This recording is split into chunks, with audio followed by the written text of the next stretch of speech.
ఉండిపోయింది. ఈ రాతిని తీసివేయాలంటే నీకు కష్టమైతే కావచ్చును, కానీ దేవుని దగ్గరికి వెళ్ళి నువ్వు పశ్చాత్తాపడి ప్రార్థన చేసినప్పుడు ప్రభు ఆ రాతిని నీలోంచి తొలగిస్తాడు.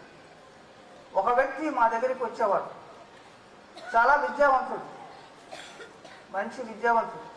తర్వాత అతను ఒక మంచి సేవకుడు కూడా అయినాడు. హిందీ నుంచి చక్కని తర్జుమా చేయగలడు. అతడు అనేక సార్లు మన ఆరాధనకు వస్తుండేవాడు, నా దగ్గరే కూర్చునేవాడు, నాతో మాట్లాడేవాడు. ఏంటి బాబు, నువ్వు చాలా దినాల నుంచి వస్తున్నావు కానీ ఎందుకు మారు మనసు పొందలేదు అన్నా. నీలో ఒకటి ఉన్నది, అది ఏదో నాకు తెలియదు, కానీ నువ్వు దాన్ని ఒప్పుకుంటేనే తప్ప నీకు విడుదల దొరకదన్నా. తాను వెంటనే పాకెట్లో నుంచి జేబులో నుంచి ఒక పర్స్ తీసినాడు. ఆ పర్సులో ఒక అమ్మాయి ఫోటో ఉన్నది, చాలా అందమైనటువంటి అమ్మాయి. ఈమెను నేను విడిచిపెట్టలేకపోతున్నాను అన్నాడు. నీకు దేవుడు కృపిస్తాడు అన్నాను. ఇంటికి వెళ్ళినాడు, ఆ బొమ్మను చించి వేసినాడు, తన హృదయం నుంచి దాన్ని లాగి వేసినాడు. తర్వాత తాను యోగ్యుడైనటువంటి ఒక వ్యక్తిగా తయారైన ఈ దినమైన దేవుని సేవ చేస్తున్నా. ప్రియులారా, ఈ యొక్క బండలు అనేవి దాగి ఉంటాయి, మనుషులకు కనబడవు. మనుషులు చాలా స్టైల్గా కనబడతారు, చాలా పరిశుద్ధంగా ఉన్నట్లుంటారు, చాలా యోగ్యులుగా కనబడతారు, కానీ వారి హృదయంలో ఉండే బండ అవి భయంకరంగా వాడిని కట్టివేసి ఉంటాయి. తరువాత హోమోసెక్షువల్ సిన్స్ కూడా, వీటిల్లో కూడా చాలా మనుషులు నిమగ్నలైపోయి ఉన్నారు. అంటే బైబిల్ ఏముందంటే పురుషులతో పురుషులు, స్త్రీలతో స్త్రీలు అవాచ్యమైనది చేయించు ఉన్నారు. దీని విషయంలో కూడా మీరు దుఃఖపడాలి. ఇది కొంతమందికి పాపమని అర్థం కావట్లేదు. పాపమని తెలిసిన తర్వాత మీరు దుఃఖపడాలి, ప్రభు దగ్గరికి వెళ్ళాలి. తర్వాత ఏముందంటే దొంగతనములు. మనుషుడు దొంగతనము, అబద్ధం అనేవి రెండు కూడా కజిన్స్, పక్కపక్కనే. అంటే ఇద్దరు సహోదరులు, ఇద్దరు సహోదరులు ఉన్నట్లుగా ఉంటుంటాయి ఈ దొంగతనము. మనిషి యొక్క హృదయం అనేది చాలా దురాశతో నింపబడి ఉంటుంది. దురాలోచనలు ఉంటాయి, దురాశలు ఉంటాయి. ఏమి కష్టపడకుండా సునాయాసంగా డబ్బు సంపాదించాలి, సంతోషంగా ఉండాలి, నేను ఎవరిదన్నా చూస్తే అది తేలిగ్గా నేను తెచ్చుకోవచ్చు అనుకుంటుంటాను. కానీ దొంగతనం చేసినటువంటి వాడు దాన్ని అనుభవించలేదు. ఇప్పుడు ఏదైనా ఒక వస్తువు దొంగిలించినామనుకో, అది ఎవరికి కనబడుతుందని నువ్వు చాలా లోపల బాధపడుతుంటావు. బయటికి దొక్కిందంటే ఇదేనా ఎవరైనా పట్టుకుంటారని భయపడుతుంటావు. ఈ యొక్క దొంగతనములు ఈ దినముల్లో చాలా భయంకరంగా ఉంటున్నాయి. ఏవో కొంతమంది కళ్ళు ఎలా ఉంటాయంటే, ఏ ఇంట్లో ఏదైనా చూశారంటే సాయంకాలానికి వాడి ఇంటి దగ్గర ఉండాలి. రాత్రి పొలాలకు వెళ్ళినప్పుడు మనుషులు ఎవరి మీద చేలల్లోనో ఏదో కోసుకొచ్చి చేస్తుంటుంటారు, అది దొంగతనమే. కొంతమంది మేత కోసుకొచ్చి చేస్తుంటారు, అది దొంగతనమే. కొంతమంది గవర్నమెంట్ ఆఫీసులకు వెళుతుంటారు, అక్కడ వారికి దొరికిందల్లా తెచ్చుకుంటుంటారు. పుస్తకాలే కానీ, పెన్సిల్లే కానీ ఏదైనా తెచ్చుకుంటుంటారు. అది మీకు ఏమాత్రం యోగ్యకరమైనది కాదు. అది మీ జీవితంలో అవి దాచిపెట్టుకుని ప్రభు దగ్గర నువ్వు పెద్ద దీర్ఘ ప్రార్థన చేసినా నీ హృదయంలో అది మనస్సాక్షిని కదిలిస్తుంది. అది నువ్వు ఒప్పుకోకపోతే నిజమైనటువంటి ఆత్మ కార్యము నీ హృదయంలో జరగదు.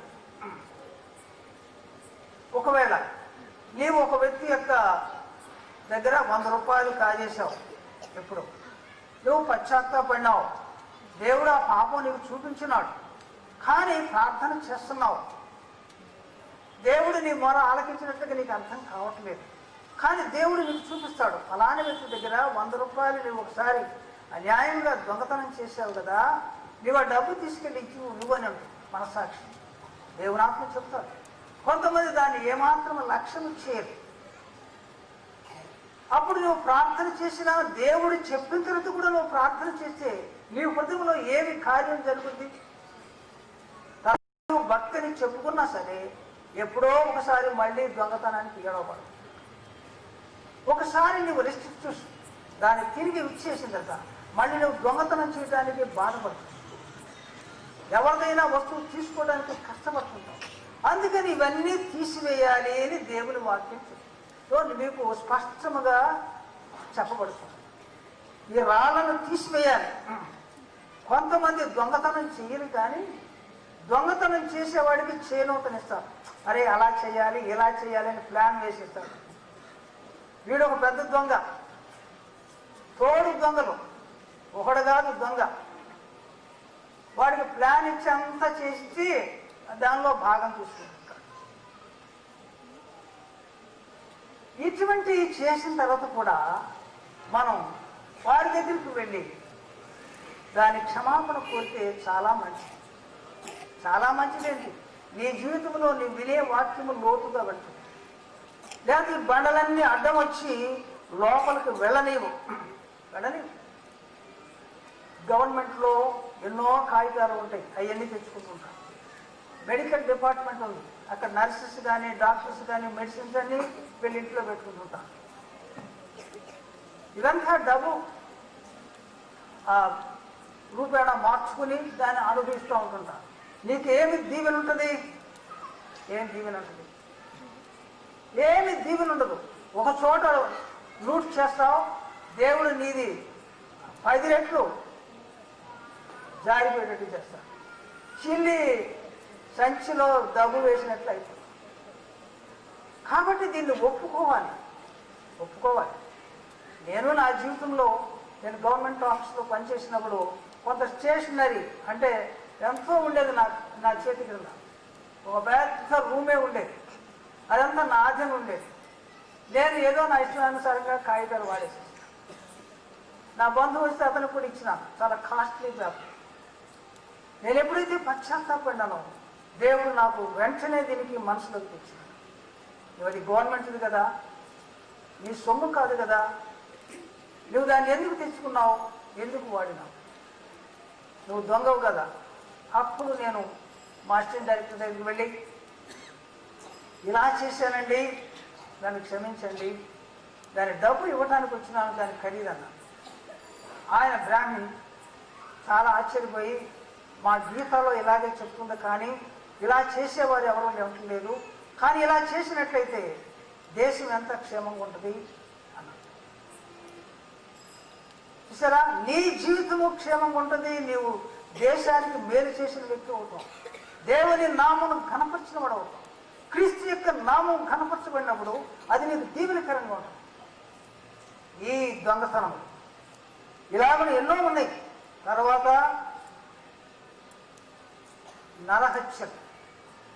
నరహత్య అంటే ఒక మనుషుడు దేవుని యొక్క స్వరూపంలో చేయబడినాడు.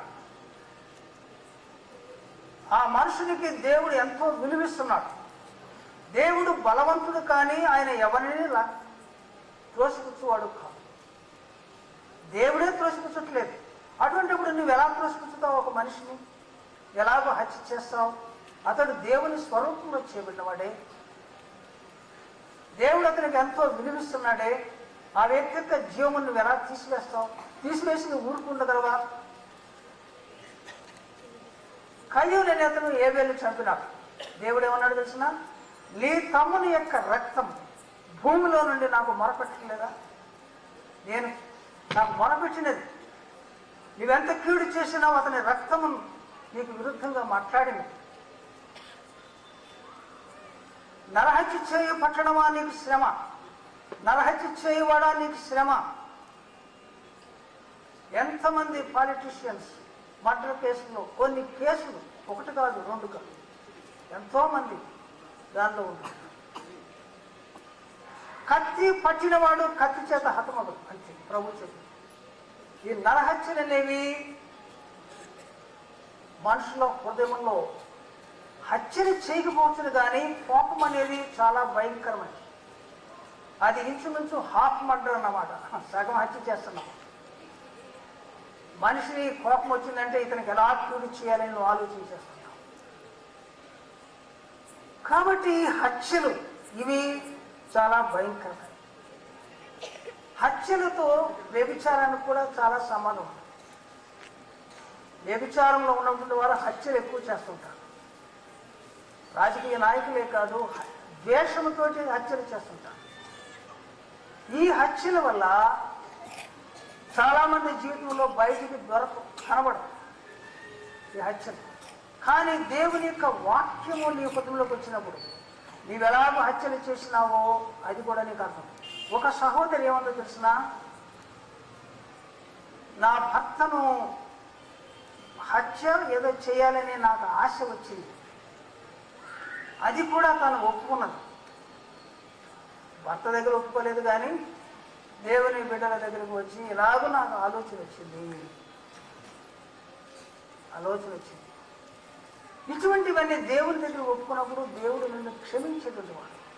తర్వాత కొంతమంది అనవసరంగా మనుషుల యొక్క క్యారెక్టర్ శీలాన్ని నాశనం చేస్తుంటారు. వాళ్ళు అటువంటి వాళ్ళు, ఇటువంటి వాళ్ళని లేనిపోయిన మాటలు చెప్తారు, దూషణకరమైన మాటలు.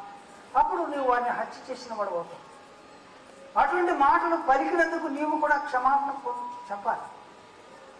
చెప్పకుండా ఉంటే నీ భక్తిలో వర్గంలో ఈ రాళ్ళు తీసివేయకపోతే అవి నీ హృదయములను గట్టిగా ఉంటాయి. కాబట్టి ఈ రాళ్లను ఒక్కొక్కటిగా తీసివేసినప్పుడు దేవుని వాక్యము నీ హృదయంలోనికి వెళ్ళి నీవు ఏమి వినబోతున్నావో అది నీ హృదయంలో ఫలిస్తుంది. నువ్వు 30 60 100 ఫలించి నీ జీవితంలో క్షేమం చూస్తావు, దేవుని నామం కనపరుస్తావు. ప్రార్థన చేసుకో. మహోన్నతుడా, నీ నామము గొప్పది, నీ వాక్యము శక్తివంతమైనది. నీ మాటలతో ఈ బిడ్డలను దర్శించు. మీరేం మాట్లాడండి. ఎన్ని రకములైన రాళ్ళు ఉన్నాయో వారి హృదయములకు ఎరుక. నీవు సమస్తం ఎరిగిన వాడు. నీ ఆత్మచేత వారి దోషములను వారికి చూపించి కన్విక్ట్గా వారిని ఒప్పింపచేసి నీ కార్యములు మీరు జరిగించమని యేసు నామం బట్టి ప్రార్థన చేస్తున్నాము తండ్రి. దేవుడు మనకు ఇప్పుడు వారిని ప్రార్థన చేసుకుందాం. ఉదయకాలం దేవుడు మనతో మాట్లాడినట్లుగా మన హృదయంలో కూడా ప్రార్థన చేసుకున్నాం. ప్రార్థన చేస్తున్నాం. మహిమ కలిగిన తండ్రి, నీవు మనుషుని ఎంతో గొప్ప ఉద్దేశంతో నిర్మించున్నావు. కానీ మేము మిమ్మల్ని దుఃఖపరచవలసిన దానికంటే ఎక్కువ దుఃఖపరుస్తున్నాం తండ్రి. దానికి కారణము మా హృదయములే. వాటిని గ్రహించుకునే హృదయం మాకు దయచేసి, జ్ఞానము దయచేసి, నీ ఆత్మను మా మీద ఉంచండి. మీరు మాకు సహాయం చేయండి.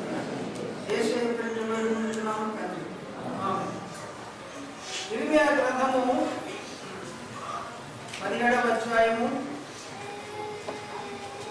9వ వచనం చదువుతా. ఇర్మియా గ్రంథము 17వ అధ్యాయము 9వ వచనం. హృదయము అన్నిటికంటే మోసకరమైనది, అది ఘోరమైన వ్యాధి కలది, దాని గ్రహింపగలవాడెవడు. హృదయము అన్నిటికంటే మోసకరమైనది, అది ఘోరమైన వ్యాధి కలది, దాన్ని గ్రహింపగలవాడెవడు. ప్రసంగి 9:3 కూడా చదువుతాం. ప్రసంగి 9:3.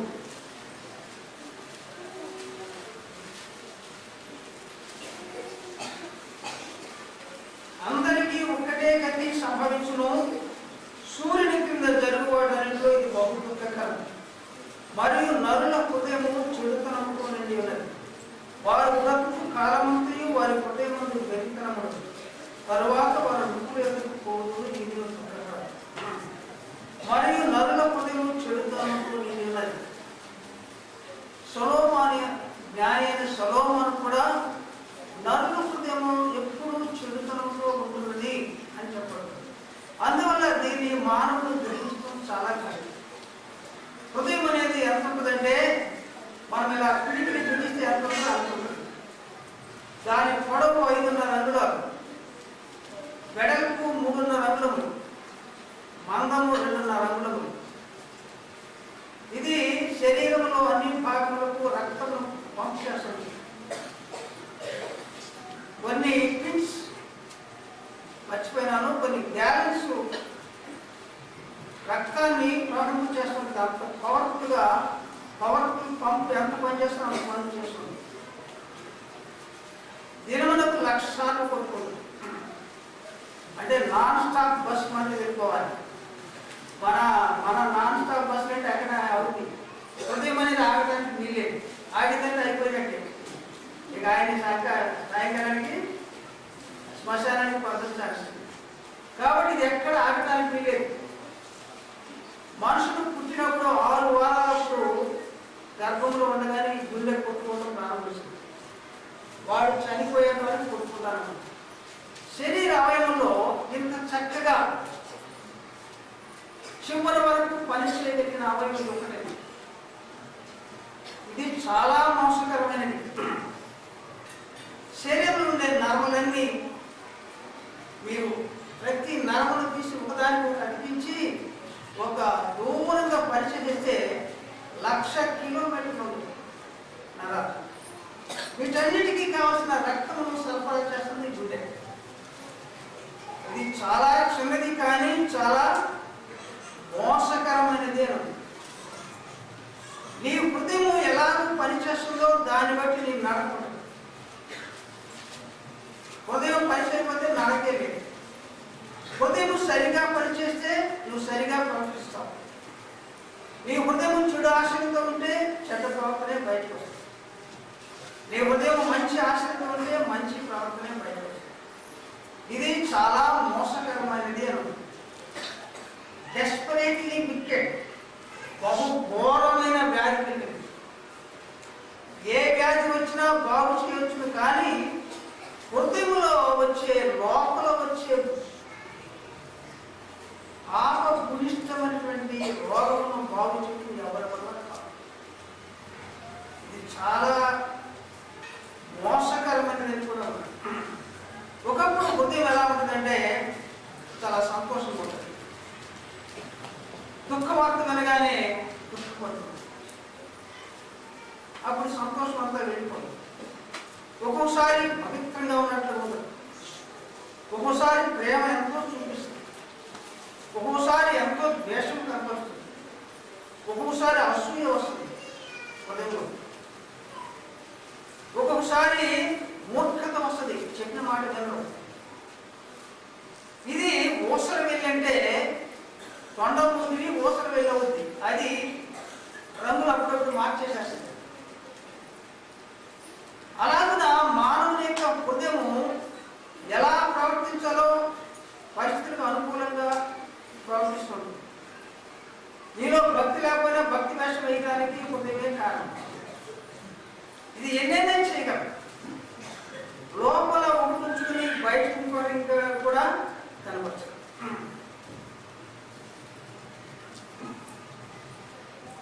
ఇది ఎంత మోసకరమైందో మనుషులకు అర్థం కాదు. నేను ఒక విషయం చెప్తాను కానీ, ఒక సహోదరి ఒక షాప్కి వెళ్ళింది. అనేక వస్తువులు కొన్నది. కొన్న తర్వాత గొడుగు కూడా కొన్నాడు. ఆ షాప్ యజమానులు ఖరీదు వేసినప్పుడు గొడుగు ఖరీదు వేయాల, అన్ని ఖరీదు వేసినారు.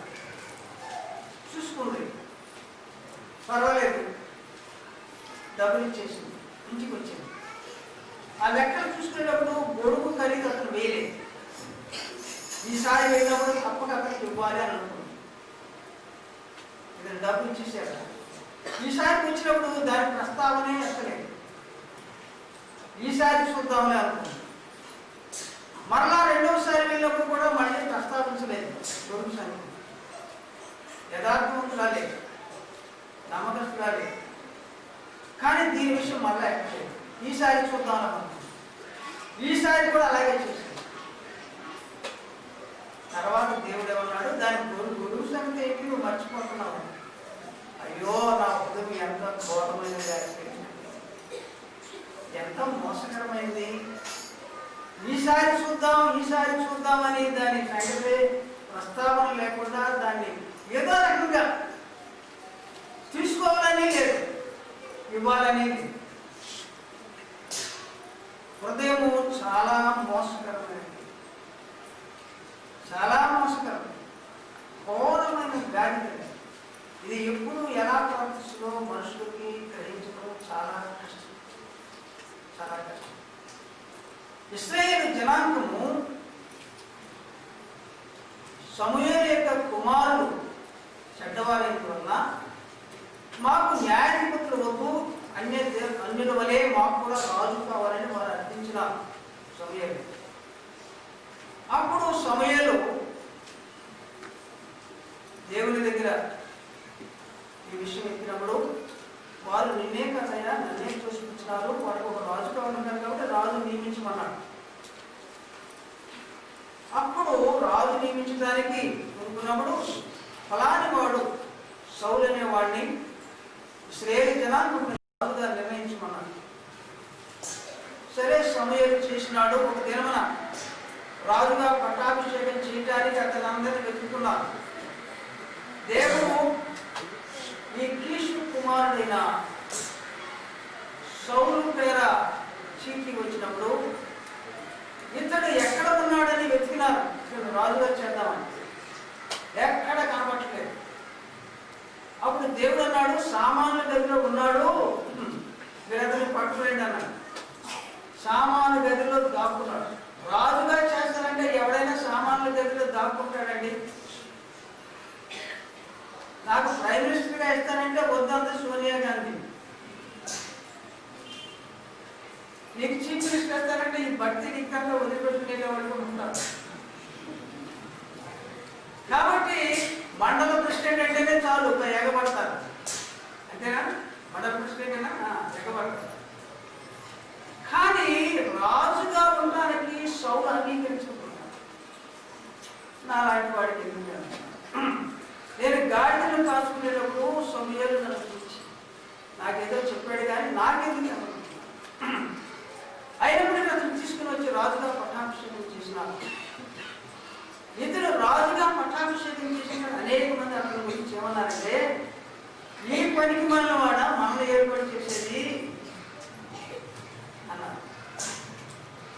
ఆ మాటలకు అతడు విని విన్నట్లుగా చెవిటివాడైనట్లుగా ఉన్నాడు అని బైబిల్ చెప్పుకుంది.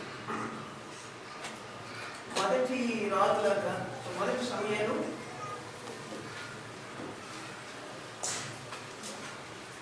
10వ అధ్యాయము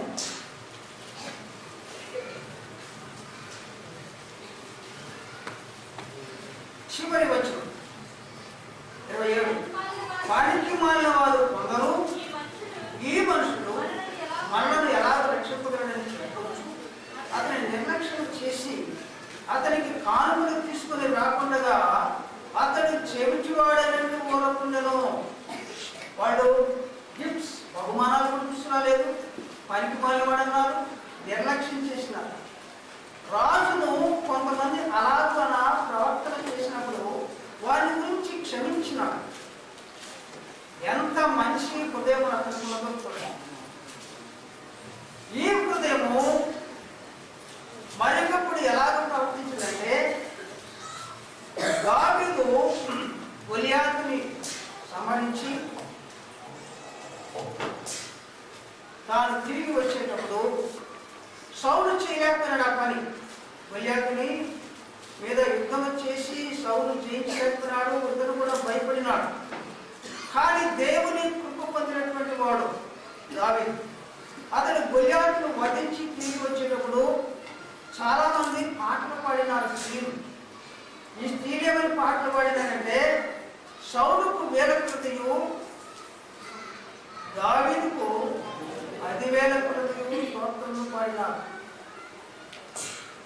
యుద్ధము చేయనటువంటి సౌలుకి 1000 అన్నారు. యుద్ధం చేసి గెలిచిన అతనికి 10,000 అన్నారు. అసలు యుద్ధం చేయని వాడికి అసలు కృతే పాడడానికి వీల్లేదు. స్త్రీలే పాడినారు. స్త్రీలకు కూడా తెలుసు మందరికి ఎవరిని ఎలాగ ఆకట్టుకోవాలో తెలుసు. అలా వేసినారు. అంతేగాని న్యాయంగా అయితే సౌలు ఏం చేయలేదు. రాజు కాబట్టి 10,000 అన్నారు, 1000 అన్నారు. ఇతడు జయించినాడు కాబట్టి 10,000 అన్నారు. ఆ మాట అతనికి చాలా కష్టంగా. అక్కడ నుంచి అతడు సౌలు దావీదు మీద విషపు చూపు నిలిపెను.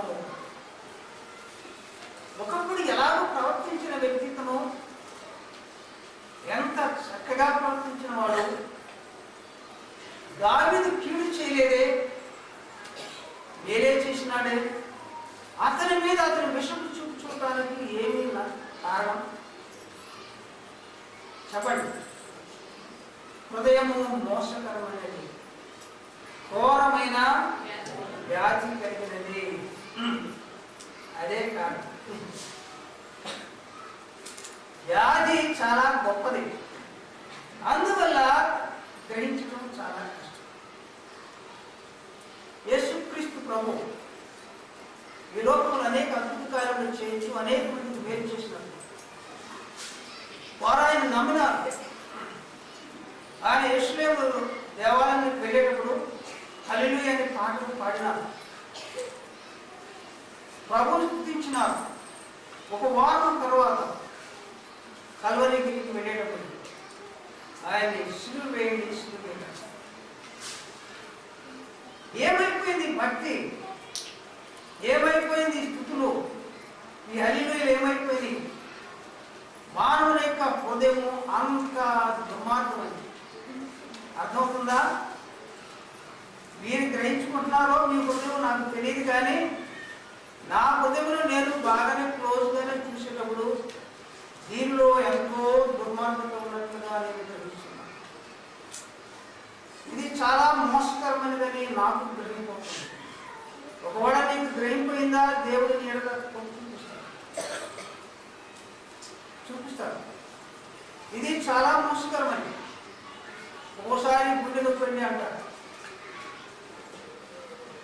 పెడతారు, తీసుకుని వెళ్తారు డాక్టర్ దగ్గర, ఈసీజీ తీస్తాడు, స్కానింగ్ తీస్తారు, ఎకోగ్రామ్ ఒక దాని మీద ఎక్కించి బాగా కసరత్తు పెట్టేటట్టు చేసి దాని మీద హార్ట్ ఎలా పనిచేస్తుందో చూస్తారు, హృదయం ఎలా పనిచేస్తుంది, ఎక్స్రే తీస్తారు. ఇవన్నీ చూసిన తర్వాత కూడా ఏమీ జబ్బు లేదని డాక్టర్ చెప్పచ్చు. ఇక్కడ గ్యాస్ వల్ల కూడా ఒకసారి గుండె నొప్పిగా ఉంటుంది. అదే కొంతమంది గుండె నొప్పి వచ్చి భయపడిపోతుంటారు. వీటిని చూస్తే ఏమి ఉండవు. నేను 60 సంవత్సరంలో ప్రాయంలోనే నేను ఒక డాక్టర్ దగ్గరికి వెళ్ళాను. నాకు బాగా ఆయన వాడు అంతా పరీక్ష చేసి, నీకు 45 సంవత్సరంలో వయసు కలిగిన వారి హృదయం ఎలా ఉందో అంత ఆరోగ్యంగా ఉందన్నాను.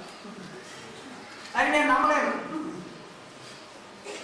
డాక్టర్ చెప్పవచ్చు, కానీ డాక్టర్ బాగా ఉందని చెప్పినా మరుక్షణంలో ఏం జరుగుతుందో మనకే తెలియదు. దేవుని కృప లేకపోతే మనుషులు ఎక్కడా క్షేమంగా ఉండలేదు. కాబట్టి హృదయము మోసకరమైనది, ఘోరమైన వ్యాధి కలిగినది. దీన్ని గ్రహించగలిగిన వాడు ఎవడు? డాక్టర్ వల్ల కాదు, డాక్టర్లకే వాళ్ళ హృదయం ఎలా ఉందో వాళ్ళకే తెలియదు. ఒకవేళ స్కానింగ్ నుంచి వల్ల ఎక్స్రేని, ఈసీజీని చూసి ఏదో బాగుంది అనుకోవచ్చు, కానీ దేవుని వాక్య ప్రకారం చూస్తే హృదయము మోసకరమైనది, ఘోరమైన వ్యాధి కలిగినది. ఈ దావీదు అనేవాడు గొల్యాతును చంపినాడు, ఆజానుబాహుడు, చాలా పరాక్రమశాలి ఫిలిష్తీయులలో. కానీ దేవుని దగ్గరికి వచ్చేటప్పటికి తన హృదయం తనకే అర్థం కాలేదు. ఆనొకప్పుడు దేవుడు ఏమన్నాడు అతని గురించి? సమూయేలుకు చెప్పేటప్పుడు, నేను కోరుకున్న వ్యక్తి ఇతడే అన్నాడు. దావీదు గురించి నేను కోరుకున్న వ్యక్తి ఇతడు. ఈ కోరుకున్న వ్యక్తి దేవుని దుఃఖం, హృదయానికి ఎంతో దుఃఖం కలిగి చేసినాడు. ఎలాగో వచ్చేవారిని పాడు చేసి. మనిషిని ఎంతవరకు నమ్మొచ్చో మీరే దీన్ని బట్టి ఊహించండి. ఇతను చాలా యోగ్యుడండి అని అనుకుంటారు, నమ్మడానికి వీలేదు. అతడు ఈ లోకము విడిచిపెట్టేంత వరకు మానవ హృదయము ఎప్పుడు ఎలా పనిచేస్తుందో ఎవరికి తెలియదు. అందుకని క్రిస్మస్ ఇవ్వాల్సిన దైవజనుడు ఏమన్నాడంటే, ప్రభువా అనేక మంది గొప్ప గొప్ప వారు పడిన గోతుల్లో పడకుండా నాకు సహాయం చేయమని దినము ప్రార్థన చేశారు. ప్రతి దినం ఈ దావీదే పడినాడు. నేను కోరుకున్న వ్యక్తి అన్న దావీదే గోతులో పడినాడు. కాబట్టి మానవ హృదయము చాలా ఘోరమైనది, మోసకరమైనది, ఘోరమైన వ్యాధి కలిగినది. దీన్ని పరీక్ష చేయగలిగిన వాడు ఏమంటే ఒక్క దేవుడే చేయగలడు. నీ యొక్క గడియారం పాడైపోయిందంటే కంసాలి వారి దగ్గరికి తీసుకెళ్ళలేవు. అతను బంగారం గొలుసే చేస్తాడు కానీ దీని సంగతి తెలియదు. కాబట్టి వాచ్ దగ్గరికి తీసుకెళ్ళినప్పుడు అది అంతా టెస్ట్ చేసి ఫస్ట్ చేసి ఓహో దీనిలో కొన్ని వీడ్స్ పోనీయండి అంటాడు. అలా చెప్పాడు. కాబట్టి దేవుని దగ్గరికి వెళ్ళినప్పుడే మన హృదయము ఎటువంటిదో మనకు అర్థమవుతుంది.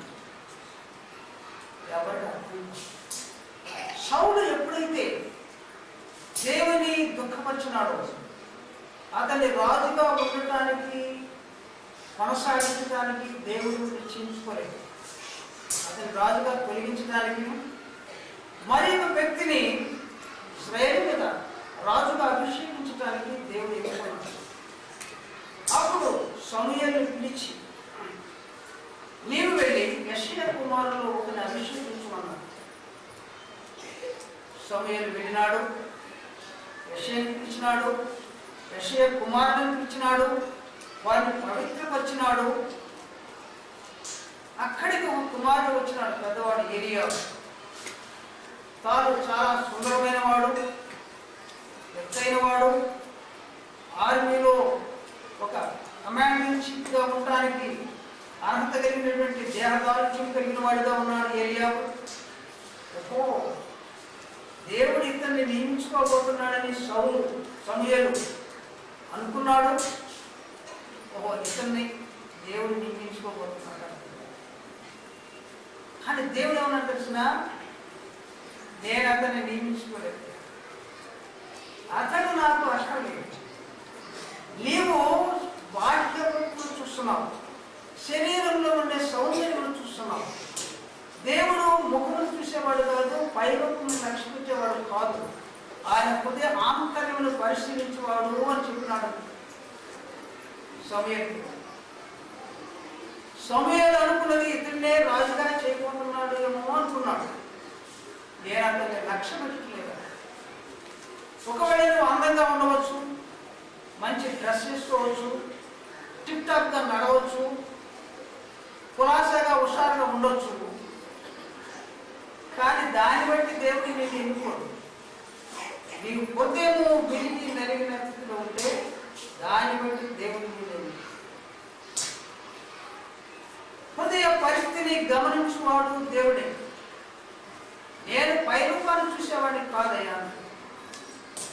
అందుకని ఇర్మియా కూడా నీతిని బట్టి తీర్పు తీర్చుచు జ్ఞానేంద్రియములను హృదయములను పరిశీలించువాడు దేవుడే అన్నాడు.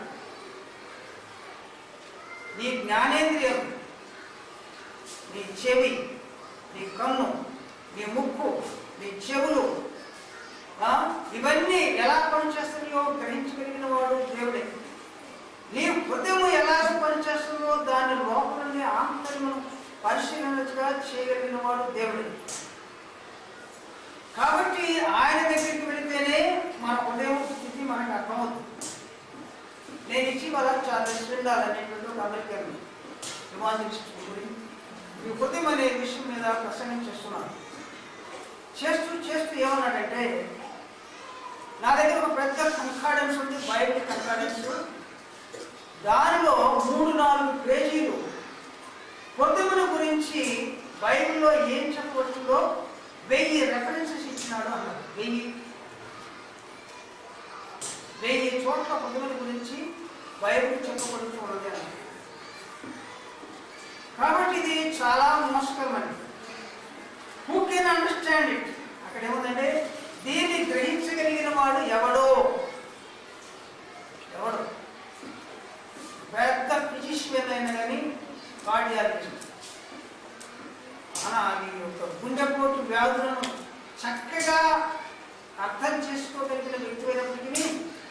నీవు దాన్ని గ్రహించడం చాలా కష్టం. దీన్ని గ్రహించగలిగిన వాడు దేవుడు. దేవుడు ఒక దినమున పేతురుకు ప్రభు ఏమన్నాడంటే, పేతురు, నేను నీ కొరకు ప్రార్థన చేసినాను, నేను నన్ను తప్పిపోతున్నాను. నీవు నన్ను ఎరగనని ముమ్మారు కోటి ముమ్మారు చెప్తావు. నేను అలా చెప్పనే చెప్పను. నేను చదివిపోవలసి వచ్చినా కానీ ఆ మాట మాట్లాడను అన్నాడు. ఎంత చక్కగా చెప్పాడు, ఎంత గట్టిగా చెప్పాడు. ఆ మాటలో తనకి నిజంగానే లోపలంత గట్టి నమ్మకం ఉంది. కానీ నీవు హృదయం తప్పిపోకుండా, నీవు జారిపోకుండా, నేను నీ కొరకు ప్రార్థన చేసినాను, నీ నమ్మిక తప్పిపోకుండా అన్నాడు ప్రభు. అది అతనికి లోపలికి వెళ్ళాల. ఒక అమ్మాయి వచ్చింది, ఆయనతో ఉన్నాడు, నీవే కదా. అసలు ఆయన ఎవరో నాకు తెలియదు, నేను అతనికి కాదన్నాడు. నేను అతనికి కాదని చెప్పించుకోవడానికి కూడా, ఒట్టు పెట్టుకోవడానికి కూడా ముందు కూర్చున్నాడు. అప్పుడు కోడి కూర్చు, అప్పుడు అర్థమైంది తన హృదయం అవసరం. అంత తేలిగ్గా మనుషులకు అర్థం అవుతారు ఉదయం. దాన్ని గ్రహించుకోవడం చాలా కష్టం. ఎందుకంటే మానవుని యొక్క హృదయం ఎప్పుడు పాపములను ప్రేమిస్తుంది, నీతిని ద్వేషిస్తుంది. ఎప్పుడైనా ఆల్వేస్ ఇన్క్లైన్ టువర్డ్స్ ఈవిల్. ఎప్పుడు కూడా కొన్ని త్రాసులు ఎప్పుడు ఇక్కడ తిరిగి ఉంటాయి, బరువు ప్రక్కన మొగ్గుతుంటాయి. అలాగే నీ హృదయం ఎప్పుడు కూడా చెడు ప్రక్కకే మొగ్గుతుంటుంది, మంచి ప్రక్కన అవసరం మొగ్గదు, అంటే వాళ్ళకు. దీన్ని గ్రహించడం చాలా కష్టం.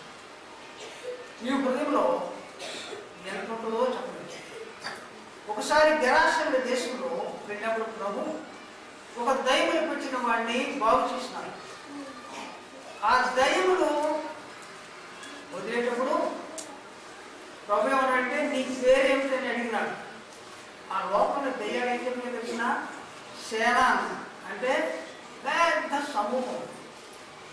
ఆ బయటకు వచ్చిన దయ్యముల యొక్క సంఖ్య, పందుల్లో దొరబడి చచ్చిపోయిన పందులు 2000 కాబట్టి 2000 దయ్యాలనుకుంటున్నాం, కానీ ఇంకా ఎక్కువే. సేన అంటే నేసిన అంటే ఇంకా ఎక్కువే. అన్ని దయ్యాలు ఎంత గుండెలో ఉన్నాయండి, చూడండి. మామూలు కాదు. 2000 దయ్యాలు లోపల ఉన్నాయంటే ఎక్కడున్నాయో మరి. అందుకని ఇది చాలా మోసకరమైనది, డెస్పరేట్లీ వికెట్, ఘోరమైన వ్యాధి కలిగింది. మీరు మనుషులు ఎలా అంచనా వేస్తున్నారో తెలియదు, కానీ బయట టిక్ టాక్ ఉండేదాన్ని బట్టి అంచనా వేస్తుంటారు మనుషులు. అది అందుకనే మోసపోతుంటారు. పెళ్ళిళ్ళలో ఇక్కడే మోసపోతుంటారు. ఇవి చాలా బాగుందని చేసుకుంటారు, వాడి ప్రాణానికి వీలైపోతుంది. ఇలా ఎన్ని కేసులు. హృదయము ఘోరమైన వ్యాధి. పాపంలో ఉండే ఒక గొప్ప మర్మం ఏంటంటే, దాని యొక్క వికారత్వము బయటికి కనబడకుండా పాపము దాన్ని మరుగు చేసుకుంటాం. పాము ఒక చిన్న పొదలో కూడా దూరిపోతాం. ఒక చిన్న చెత్తలో ఉన్నా కానీ దాన్ని చుట్టబెట్టుకుని దూరిపోతాం. అలాగనే మానవ హృదయంలో ఉండే చెడుతనం అనేది, పాపం అనేది, దాని వికారత్వము బయటికి కనబడితే మనుషులు అసహించుకుంటాడేమో, అది లోపల చుట్టబెట్టుకున్నాడు. అది నీవు దేవుని దగ్గరికి వెళ్ళినప్పుడే నీకు అది అర్థమవుతుంది.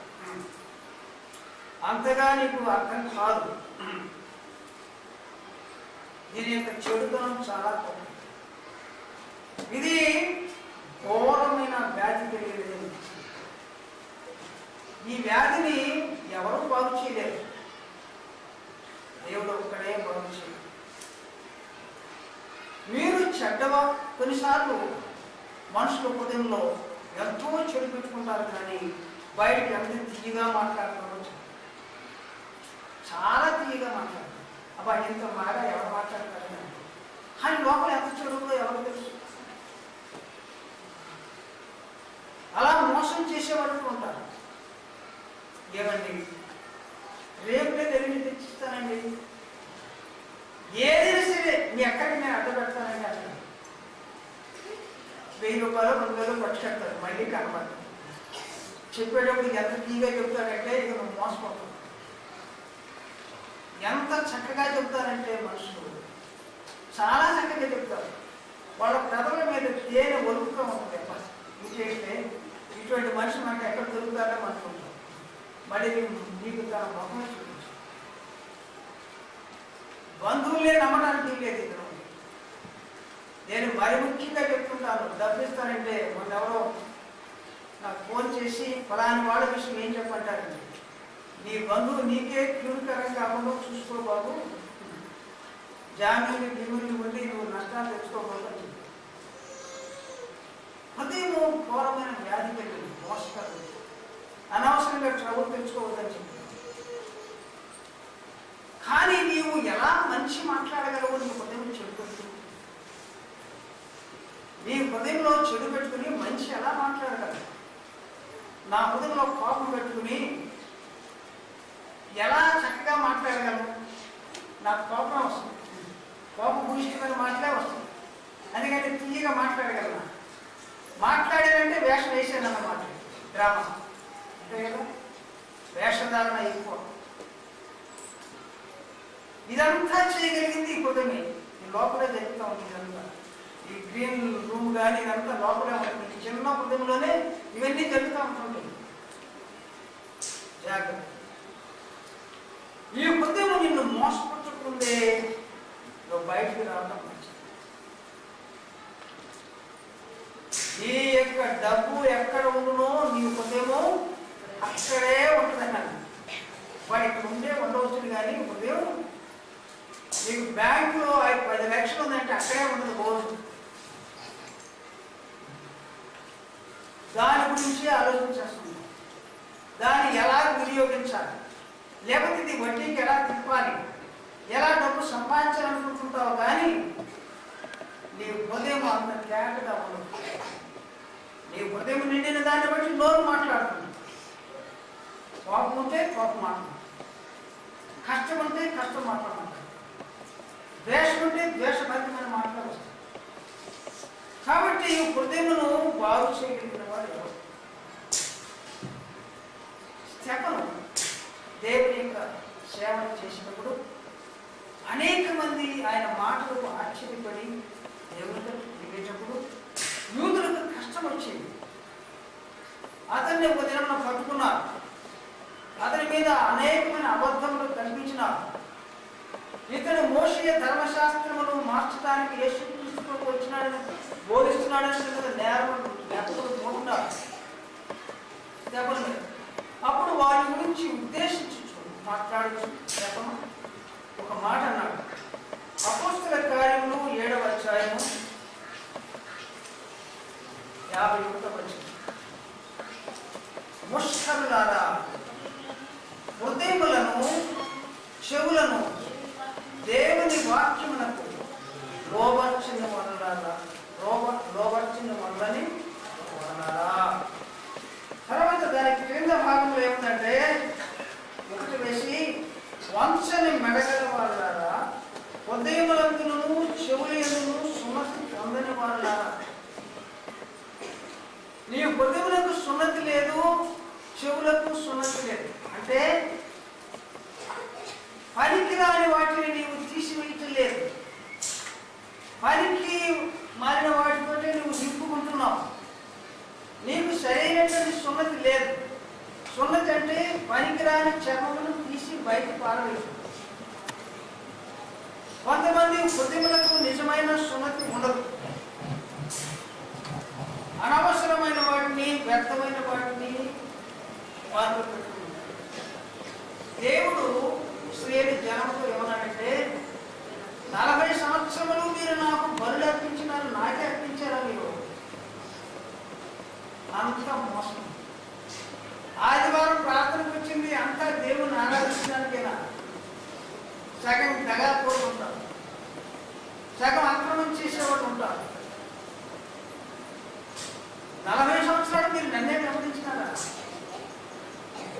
దేవతకు మీరు అర్పణ అర్పించారు. 40 సంవత్సరాలు మీరు నన్ను వెంబడించలేదు, కానీ బరుడు అర్పించారు కానీ వచ్చేది. కాబట్టి ఇవన్నీ చూసినప్పుడు మానవ హృదయము ఎంత దుర్మార్గమైందో మీకు అర్థం. ఈ మానవ హృదయము ఎప్పటికప్పుడు కఠినమైపోతుంది. నేను అనుకుంటాను, ఇన్ని కూటాలు జరపడం వల్ల మనుషులు విని విని బాగా గడ్డు తెరిపోయారు అనుకుంటున్నాను. గ్రానైట్ స్టోన్స్ మాది అవుతున్నారు. మామూలు స్టోన్ అయితే ఒక దెబ్బ అయితే పగులుతుంది, గ్రానైట్ స్టోన్ అంత త్వరగా పగలదు, చాలా గట్టిపడుతుంది. అందుకని ఇలాగున్న వాక్యములు విని విని అని ఎప్పుడు చెప్పేదే కదా అని మనుషుల హృదయంలో బాగా కరడు పెట్టి గట్టిపడి ఇటువంటి హృదయములను గ్రహించడం ఇంకా కష్టం. చూడండి, మార్క్స్ వార్త 8:17 ఒకసారి చూద్దాం. 8:17.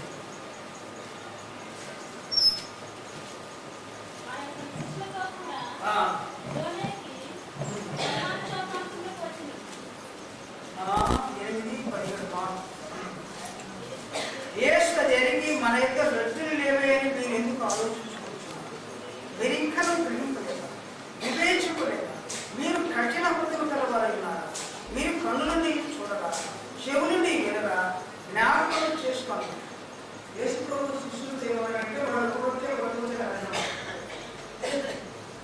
పరిస్థితి గురించి మీరు జాగ్రత్తగా ఉన్నాయా? అరే నాకు వచ్చింది కాబట్టి ప్రభుని మాట చేయగలరా? పరిస్థితి యొక్క దొంగబాధ గురించి జాగ్రత్తగా ఉన్నాయా అని చెప్పాడు ప్రభు. అందుకే రొట్టెల గురించి కాదు. వీడేమంటున్నారంటే రొట్టెలేని ప్రభు అన్నాడు అనుకున్నాను. సరే, మీలో ఎంతమంది దేవుడు వాటి సరిగ్గా చూసుకుంటారో నాకు తెలియదు. శిష్యుల వారిగా మాట్లాడు అయిపోతాను. అప్పుడు ప్రభువాడు రొట్టెల గురించి నేను రాయట్లేదు. నేను 5 రొట్టెలు 2 చేపలు ఇచ్చినప్పుడు 5,000 మంది తిన్నారు కదా. ఎన్ని కప్పులు ఇచ్చారు?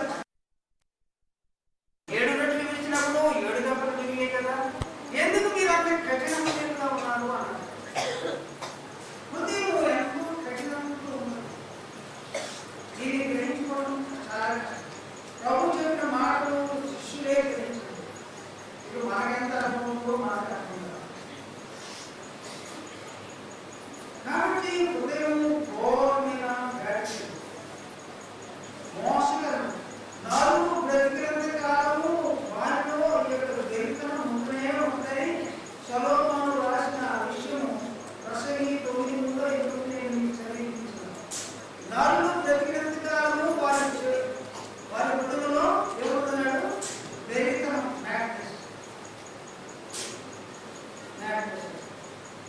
చూస్తానే ఉంటాం, మనకి అన్ని వింటానే ఉంటున్నాం అనే చూస్తూ ఈ హృదయము బాగు చేయడం ఎలాగో, ఈ హృదయం బాగు చేయడం ఎవరో బాగు చేస్తారు. చూడండి, సామెతల గ్రంథము 20:9 ఒకసారి చదవండి. నా హృదయము పరిశుద్ధపరచుకున్నానని చెప్పగలిగిన వాడు ఎవడు? నా హృదయమును శుద్ధపరచుకొని ఉన్నాను.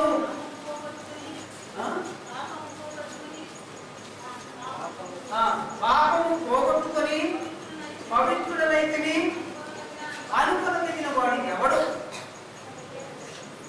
నా హృదయంలో ఉన్న పాపంతా పోగొట్టుకున్నాను, నేను పవిత్రుడనయ్యానని చెప్పగలిగిన వాడు ఎవడు? చెప్పండి. బోధకుల, విశ్వాసుల, అవిశ్వాసుల, ధనవంతుల, పేదవార, బలహీనుల, కండల బలం కలిగిన వారా? ఎవరు చెప్పండి? ఎవరు చెప్పండి? ఎప్పుడు ఎలా ప్రవర్తిస్తుందో మనం ఎన్ని చూసినప్పుడు ఎవరిని మనం ఇతను పవిత్రుడయ్యాడని చెప్పగలం. అది దేవుడు చేయకపోతే ఎవరి వల్ల? మీరు ఈ కూర్చోకి వస్తున్నాను, నీ వాక్యం వింటున్నాను, నీ హృదయం బాగుపడిందని నీకు అర్థం కావాలి. అక్కడ ఎక్కడ బాగుపడుతుంది? దేవుని దగ్గరే బాగుపడుతుంది. యెహెజ్కేలు గ్రంథము 11:9 ఒకసారి చదవండి. యెహెజ్కేలు గ్రంథము 11:9.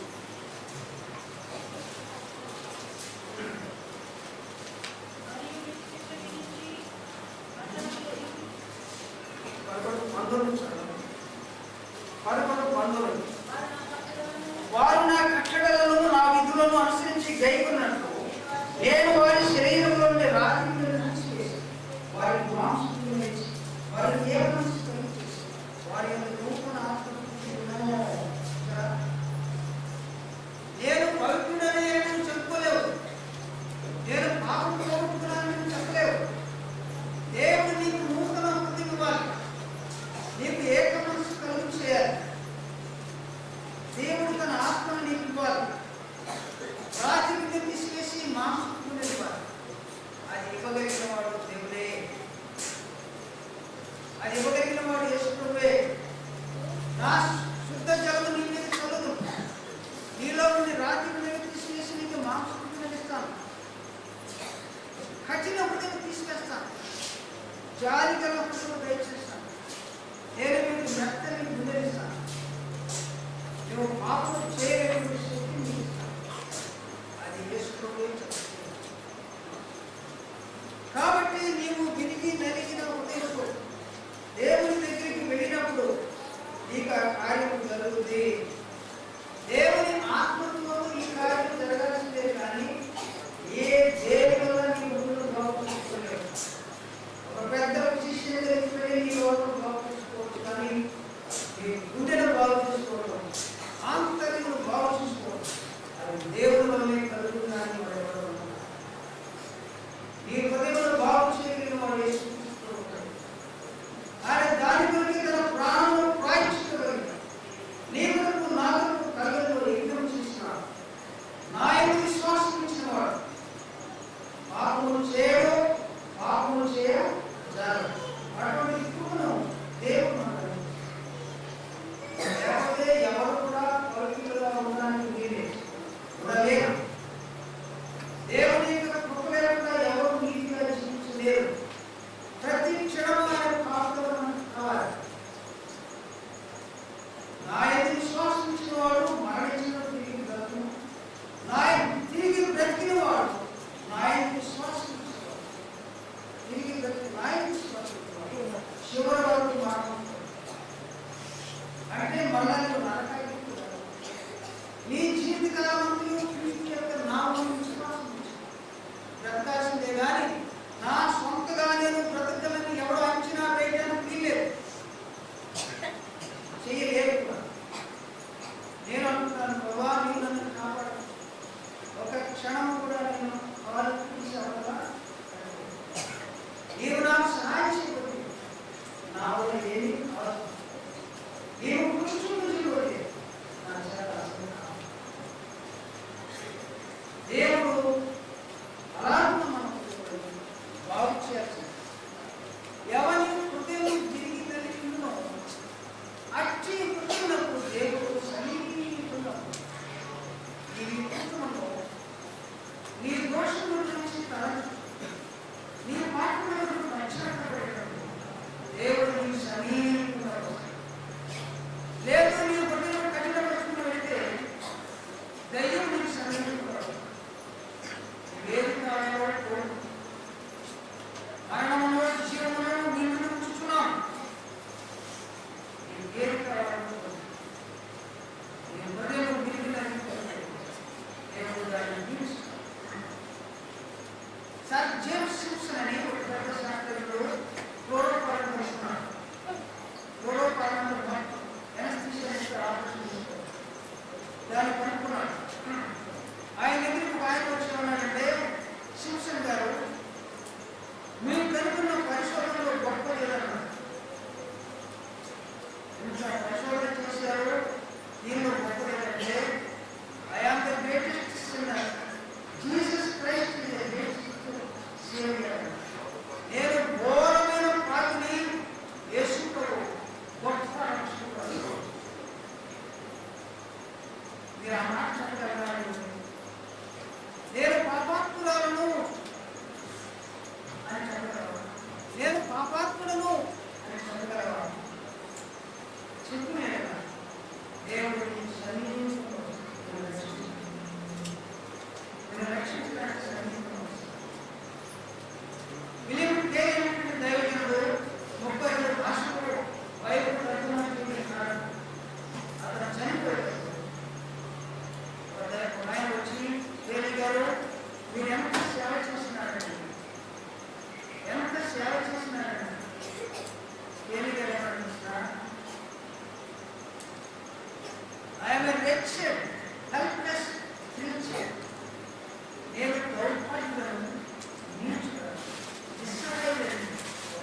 నీవు కృపకు వేడుకునేటప్పుడు దేవుడిని నియమిస్తున్నాడు.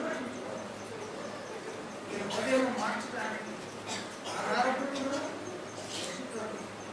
ఆయన ఒకరు బాగు చేయగలిగేవాడు. నేను దోషంగా గ్రహించుకుని పశ్చాత్తాపడలేదు. దేవుని యొక్క శరీరం అనుభవించాడు. దేవుడు మనకి బాధ్యత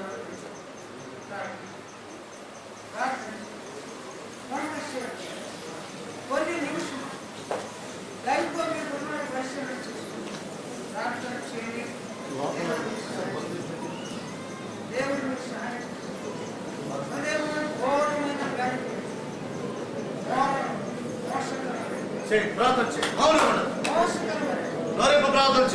ఉదయం ఎంత మోసకరమైందో, నువ్వు ఎక్కడి మాటలు మాట్లాడుతున్నావో, ఏమి మాటలు మాట్లాడుతున్నావు కానీ నీ హృదయం అంతా చురుకరంతో ఉన్నది. నేను కాదు చెప్తుంది ఈ మాటలు, దేవుడు తన వాక్యములను మనకు మాట్లాడాడు.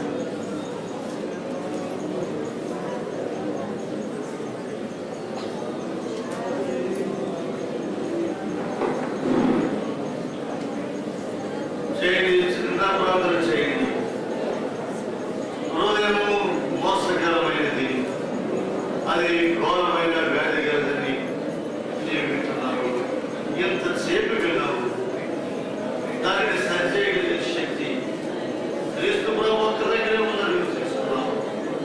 మరణపు తండ్రి, నిజముగా మా స్థితిని మాకు చూపిస్తున్నావు. మేము ఏమైనామో మాకు మేము ఎదుర్కొకుండా మేము మోసపోతున్నాం. మా స్థితిని మీరు బయటికి తీసుకోకుండా ప్రభు నీ సెలవు చాటును మరుగు చేసుకుని మీరేమై మా ఘనత ప్రభావం పొందాలి. యేసు నామమున అడుగుతున్నాము తండ్రి. ఆ బయట ఉన్నటువంటి వారు కూడా కొంచెం లోపలికి దారులకు సర్దుకునండి. ఆ కుర్చీలు సముద్రంలో కూర్చున్నారు. తిరువురు వాడు ఎవరైనా సరే బయట షెడ్లోకి వెళ్ళిపోతే చాలా మంచిదని చెప్పినప్పుడు చాలా మంది వెళ్ళారు. కొంతమంది అక్కడ ఆగినట్లని చెప్తా ఉంది. మీరు కూడా వెళితే పొరుగురు వాళ్ళకి మాత్రమే లోపల అనుమతిని మీతో చెప్పారు. చక్కగా మీకు పెద్ద టీవీ లోపల గ్రామోత్సవము, తిరువురు వాళ్ళందరూ బయట ఉన్నారు.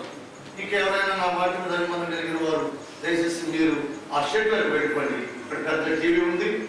పొరుగుడు వాళ్ళకి మాత్రం అవకాశం ఇద్దాం. ఆ సందులో అక్కడ కూర్చున్నారు. దయచేసి ముందు పక్కనకి వచ్చేసండి. అందరూ నిలబడి చిన్న పాట పాడుకుందాం. దేవుని సేవకులు పేరు బాగా దేవుడు ఆశీర్వదించాము.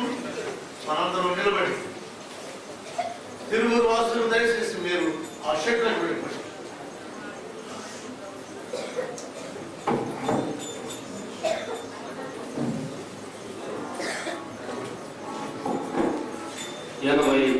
పాట మనం తెలుగు పుస్తకంలో మొదటి వచనము చివరి వచనం అనుకున్నామండి. హృదయమనడు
ఈ మధ్యాహ్న సమయంలో